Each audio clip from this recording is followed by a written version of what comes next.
So ayun guys, lumabas na nga ang katotohanan dahil nilinaw na ni JM ang tungkol sa kanila ni Jazz. Sa interview ni JM sa Kapamilya Chat, nilinaw niya ang lahat. At ito yung naging tanong ng host sa kanya. Ang daming komento, sinasabi na asan na si JM. Sabi niya, aantay ni Jazz paglabas.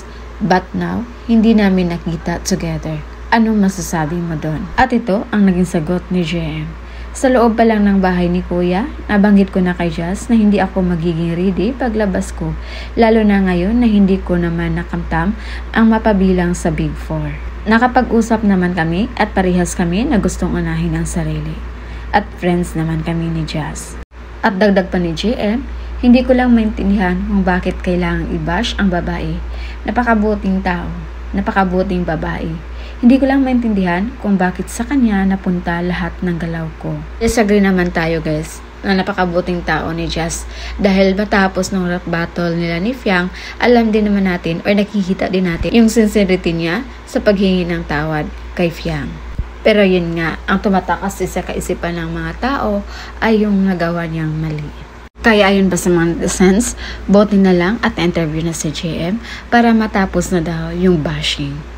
Pero hindi pa rin maiwasan ng mga netizens na sabihin na deserve din ni Jazz na i-bash dahil nag-uusap na pala sila ni JM bago pa man ito lumabas ng bahay ni Kuya. Na hindi pa pala handa si JM at unahin mo na yung kanilang sarili.